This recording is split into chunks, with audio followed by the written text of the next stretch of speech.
गोरखपुर नामक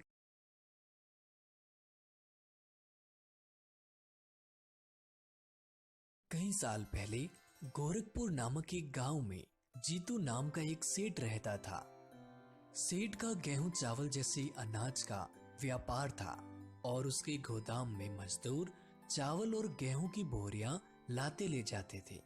जीतू सेठ वैसे बहुत पैसे वाला था और वह एक ईमानदार और नेक दिल इंसान था।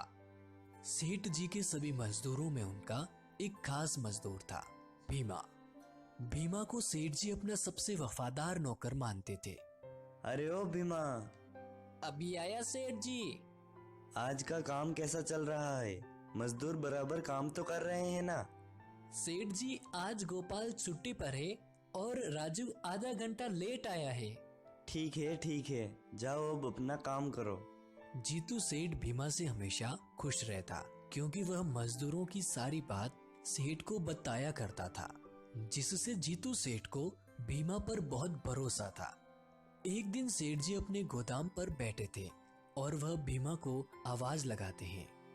भीमा, जरा इधर आ, मुझे कुछ जरूरी बात करनी है। जी हुजूर, बोलिए। आज से मैं घर जल्दी जाया करूंगा। तुम शाम होते ही गोदाम बंद करके चाबियां मेरे घर पहुंचा देना। जी सेठ जी, जैसा आप कहें। अब भीमा ने सेठ के इस विश्वास को एक अच्छा मौका समझा। सेठ जी तो बड़े बेवकूफ निकले, मुझ पे विश्वास कर लिया। भीमा अब शाम को गोदाम बंद करते समय कुछ चावल की बोरियों से चावल चुरा लेता है और उन्हें एक पोटली में भरकर ले जाने लगता है और फिर उन्हें बाजार में ले जाकर उन्हें बेच देता है। चालाक भीमा अगले कई दिनों तक गोदाम से कभी गेहूं तो कभी चावल चुराता रहा और बाजार में बेचकर पैसा लेता रहा। जीतू सेठ को इसकी भनक तक नहीं लगी और वो अभी भी भीमा पर उतना ही विश्वास करते थे।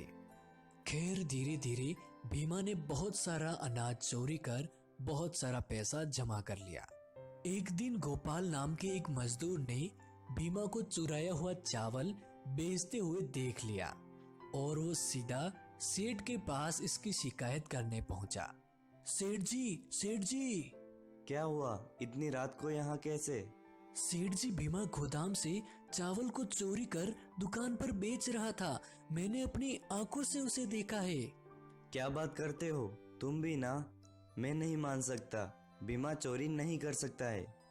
जैसी आपकी मर्जी। मैंने जो देखा है वो आपको बता दिया, अब आप जानो। उसके बाद भीमा रोज चोरी किया करता था और सेठ जी को कानो कान खबर नहीं होती। कुछ महीनों बाद एक दिन भीमा सेठ के यहाँ काम पर नहीं आया।